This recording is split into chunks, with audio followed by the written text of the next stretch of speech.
승리의 맛은 달콤한 나카오.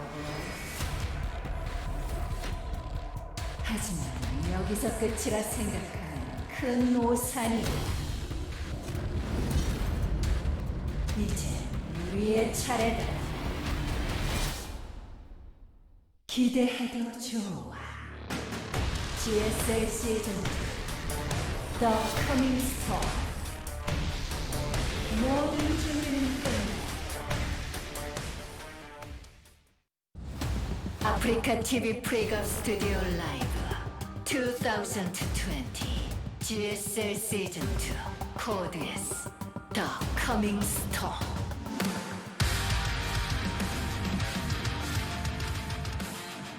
What is up, everybody? This is day 3 of season 2 of the GSL Code S. And I gotta say, so far our season has been fantastic. This has been a good year of StarCraft overall. Yeah, but I don't really care about any of that because today we have a groundbreaking change here at the GSL. What you might see right here. Oh yeah, that's the back of a monitor, and we've never had that on screen before. And do you know why we've never had that on screen? Nobody even told us we were gonna have this, dude. For most of GSL, we were casting off of something. I'm not kidding you. This big. So when people were like, casting off of a Sega like, Game Gear. Yeah, no, things were smaller than ants, smaller than bugs, okay? And in like a year ago or something, we got one that was not this big, but like that big, so that was nice. And now we have a real monitor. We have a monitor like a normal computer game player would use. We're no longer casting off of an Apple Watch. This is crazy. Yeah, we didn't even notice it until about 30 seconds before we went live. We I'm so excited. Whoa. I'm going to be able to see everything. Yeah. There's not going to be any stopping me. We got a quick video, and then we're going to start our match. 이번에 좀 신인들이 많이 올라왔잖아요. 좀 처음 보는 얼굴들이 많으실 텐데 그래도 GSL은 아직 고인물판이라서 16강에는 그 신예들이 올라오기는 힘들 것 같아요. 신기한 것 같기도 하고 확실히 토스가 좋긴 좋구나라는 좀 생각 좀 하고 그런 생각 좀 드는 것 같아요.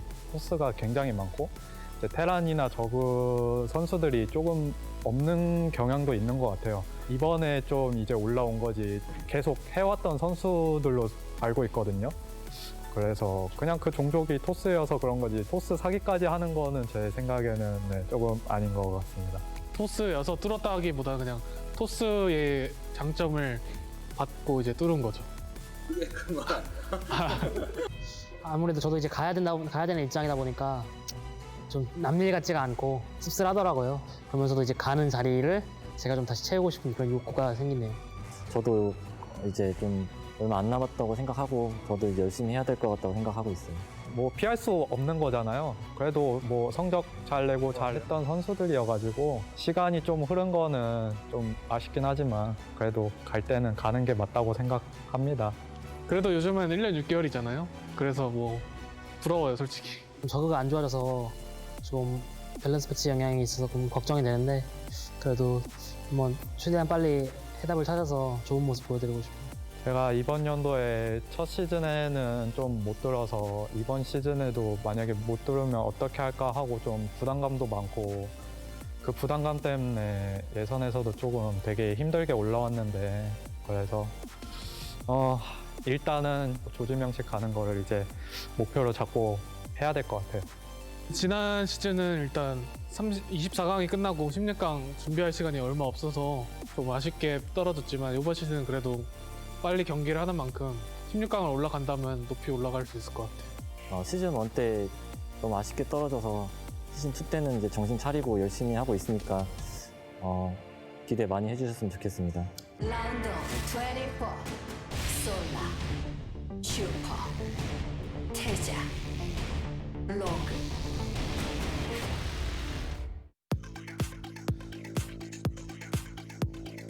The theme photography-wise this season is more of a battle of nice dress shirts, like club-going dress shirt wearing, you know?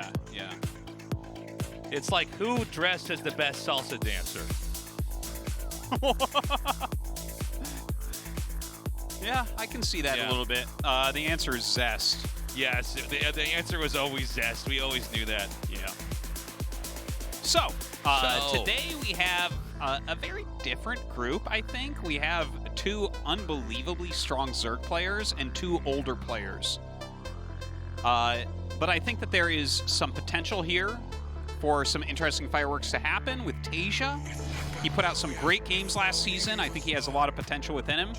Of course, Super's back. I think a lot of people do not even remember Super, but he was a GSL Code S player. You can see it's his 8th Code S, but it's been a long time since we've seen him. He used the name Vampire. Yep. Right, yep. for a while. Yeah, he did. Yeah. That was a really long time ago. I almost feel like he should have stuck with that name. I feel like that's a little bit more sticky as far as names to remember. You know? Absolutely.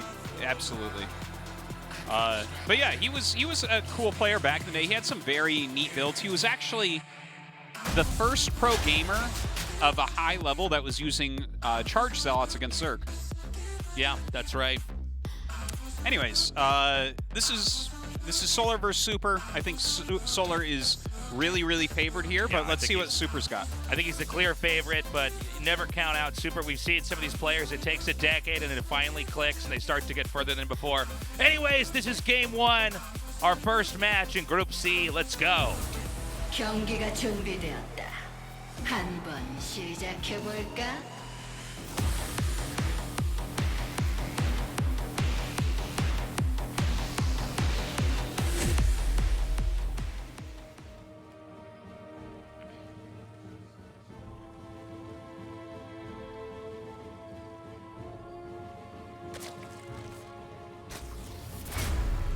솔라, 강민수.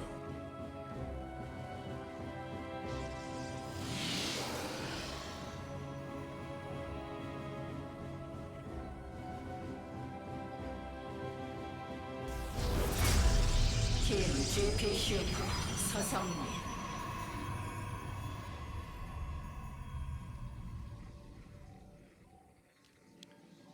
All right. I'm excited. And watching on this big, beautiful monitor, this is amazing. This is crazy. Artosis, don't cast so close to the screen. I know. You're going to go blind. God.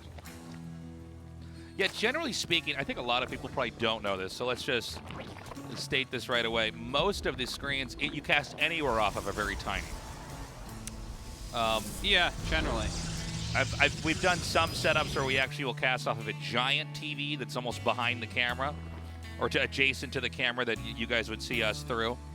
But yeah, this is nice. I believe these are actually the monitors for our sponsors, so that's very cool. Oh, that would be cool. Yeah. Which would make sense. Is why we get the upgrade here. Well, this is, I mean, looking at this series right here, right? I think Super is a big underdog. If he were to get to the round of 16, that would be amazing.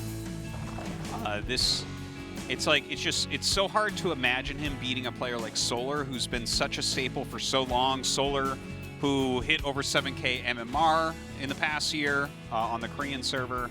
He's really good. He's in shape. And you kind of expect him to go forward. Yeah, I mean, this is one of these matchups that we have.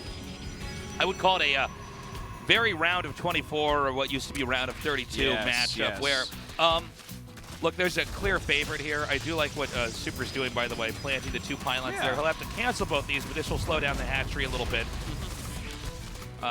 Usually you can measure that by how many excess minerals the other player would have.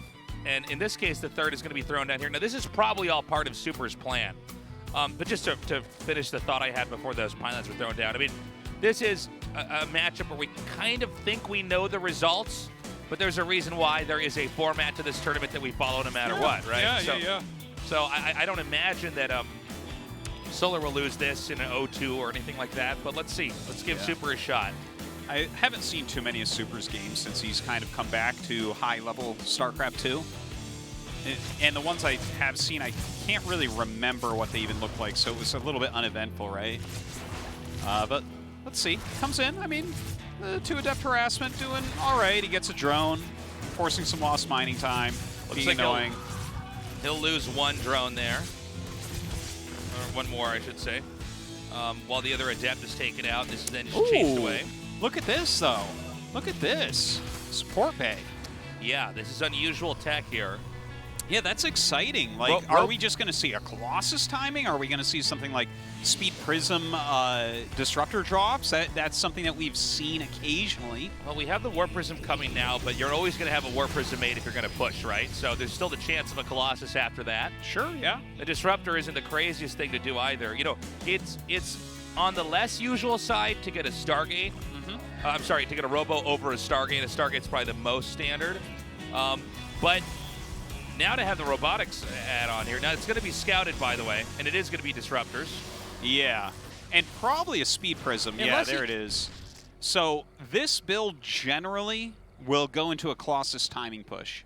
A lot of the times it'll be one disruptor and a speed prism flying around. But look at this, he's actually adding his gateways rather quickly, and he canceled the speed after the prism speed after the Overlord went away. And of course, you know, Solar's a very smart Zerg, so he's probably looking at that. He's like, oh, the prism at this time, and then chrono boosting the Robo plus that, it really looks like disruptor play, right? Right, right. Immortal's coming out next. No Colossus there. So it looks like he wants to open up with some harass from the Disruptor, and then probably pair this together with a push. Yeah, I think so. You know, that's pretty normal, and it's not a bad idea when you have somebody on Roach Tech. The layer's about to finish here, but you know, Queens are the natural defense against this, but if you can control this well and avoid too much damage on the Warp Prism, you're going to be in pretty good shape. Yeah, you can get some stuff done with it. Ling's counterattacking on this third Nexus as it goes up, so it does force a cancel. Really well done. Did that hit anything? I did not see. We don't have any drones in the Yeah, maximum one. I don't think it hit one, though. So he is trying to expand here, like restarts that Nexus. I thought he was going to push a little bit more quickly, but you know, this is one of the features of a good Protoss is even if we can see everything, it's still hard to read, you know, what the exact intentions are. Well, I think he's mixed them up too. There's no way that he would, like, what we see here can't be exactly what he was planning, right? You normally do get the speed with this and utilize it a bit more, but he's changed it up. Looks like, he loses the Disruptor. That's one of the key units in a push like this. It really is. I mean, the Immortal's also obviously important if you've ever seen a push in PvZ, but I think having the Disruptor present, especially with the number of force fields that are available in this game, this is a pretty big deal. By the way, force field's not airtight here. A lot of Lings and Roaches are slipping through, so a little bit of extra damage is being absorbed. Yeah, it seems like there's enough Roach Ravager here. Let's see if he gets that Prism. The Prism taking a lot of damage. He does pull it back. Some nice juggling going on. Only a single Immortal here does pop it back. It's got to be careful. That's so low, and it's taken out, which is essentially the end of this push. I mean, you can't reinforce there, and in fact, I don't even know if this Immortal can get away. In fact, it is shot down. So is the Sentry. And I almost think that this just seesaws to the other side of the map. The damage should end up overwhelming the Protoss unless there's some really great tricks up super sleep here. Well, I mean, slow Zealots and 2 Stalkers are not going to hold a third base. He's going to have to GG, I think, Daceless. He's lost everything. There's nothing going on for him. GG, okay. Little bit as expected. A very straightforward win there. I mean, Super... This really highlights the difference between, you know, a player that's as good as Super, and obviously he's an incredible player. He's in the round of 24 of GSL. Yeah. And then some of the other players that we have that can get to round of 8 or round of 4. He made a lot of errors in the push. You know, StarCraft 2, everything is going so fast. And as much as I'm sure you guys like to meme about Protoss, there's a lot of different things that have to be done perfectly in an exact order in that push, or you know, things start to fall apart, and Solar really made no errors back there. Super made a couple. Yeah, very, very solid play from Solar as expected. We're going to go to Ice and Chrome as set number 2 comes up. We'll see if Super can do something else against Solar and pick up a victory, but I feel like it's very likely it's going to be a 2-0 for Solar. Yeah. And after watching that first game, it's still, you know. Okay, the map, Ice and Chrome for game 2. Let's see what happens. 경기가 준비되었다. 한번 시작해 볼까?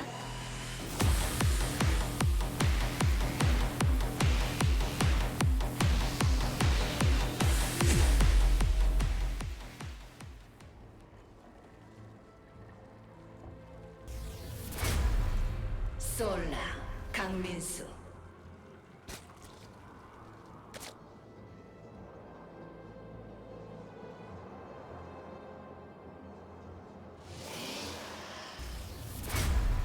팀 GP 슈퍼 서성민.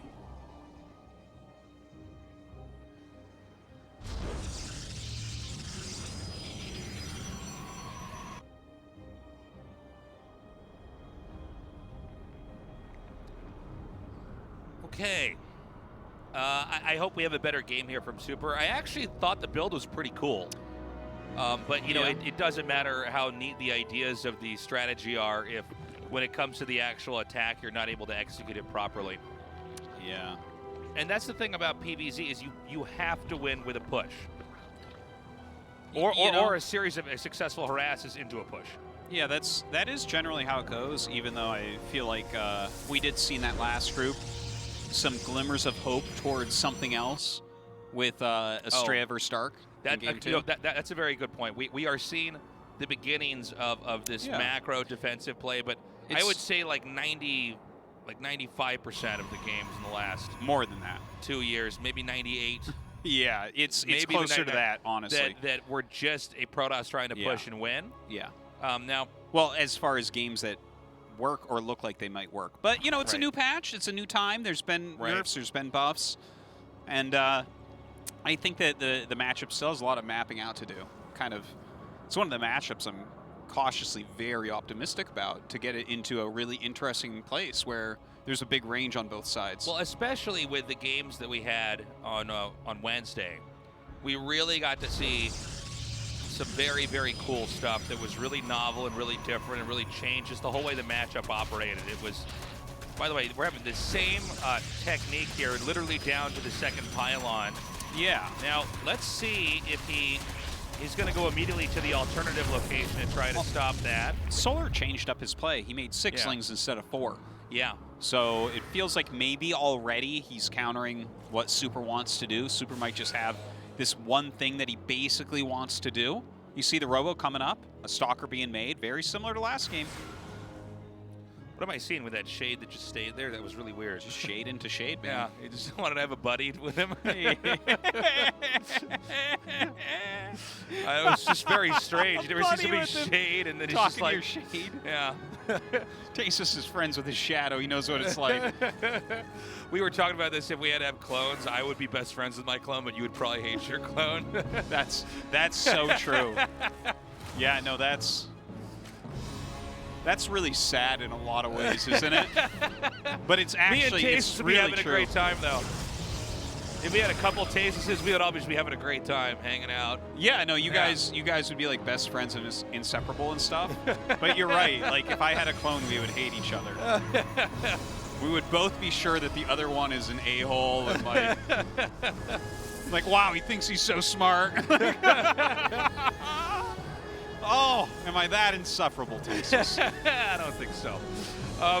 By the way, another Warp Prism coming out here. Let's see if we have that robotic support bay here. We're not going to this time. I'm not sure what this is for, though. I think it's just a couple of depth harassment, right? It looks to be just... like 4 slow adept harassments. Oh, wait, we don't have a Twilight Council here for Glaives. No, we don't. So that's... Which is, I mean, once upon a time, that was okay, right? Like, that was a thing. You could just go harass the depths that don't have Glaives. Kind of interesting to see 2 Stalkers there. Ooh. All right. This looks like it's going to go into a third base. Yeah, for sure, especially with that Forge there. Yeah. So he's just going to come out with, I think, some really modest harass, see what he can't get done. 4 adepts is still pretty scary if you get into any kind of good position. Yeah, and you can clear a lot of creep with them now that creep tumors are light, right? Like, right. That's kind of nice. He does have an observer out there. You can't really expect much damage, but it's like a light pressure. It's one of these things in build orders where you're trying to set up to have room to do something, you know. Okay, so brings the Observer back to kill off the Overlord. Just continuing to trade here a little bit, some health for some Lings. But I think Solar really doesn't care about that. He's making quite a few Lings right now, in fact. Solar only on 45 workers. I think he's going to try to bust that third, but with the amount of units that Super's making here off 4 gates, soon to be 6, well, I guess he's making Ravagers now, too, so that's going to help. Maybe he can do something. Yeah, Zerg does have the opportunity now to try to do their own push here. This is spotted easily by the observer. I'm sorry, how many sentries are actually here? 3, okay. This is actually going to be pretty hard to hold, I think. I think you're right. There's some batteries made. It's in kind of an awkward area. I want to see where I like Zerk that pushes idea, in. though. Yeah, if he walks around, it's not quite as good as you don't have to engage where those are. And now there's also batteries being made down here. I almost wonder if you want to try to poke in and then run back and let the batteries finish and not do anything. Maybe not. I don't know. Well, he does a big surround right here. Look at that. The bio's coming down, getting rid of those force fields immediately. Batteries, most of them are not finishing in time, so the ones north of this fight are just, okay, this game I think is actually over. This is just... Definitely looks that way. This is a flattening amount of Zerg units. Flattening amount. This is just going to completely crush everything that's here. The Warp Prism trying to be microed. You can see the surface area beginning to disappear. More links come in here to buffer as the Ravagers are the real damage dealers here. Yeah, as the Lings come up as well, it's just so brutal. You know, if there weren't any Lings here, you can kind of micro against Ravagers, but with the Lings there as well, the damage output of Stalker Immortal is just not high enough. Yeah, this is just too much. And you can see we're on the edge of the cliff here between a rock and a hard place. GG. Solar takes game 2, and it's kind of, at least results, what we expected to see, but Solar honestly crushed Super even harder than I expected in the way the games themselves actually looked. It was pretty one-sided there. Like, Solar, he's someone, like you said, right? He's like a round of 8er.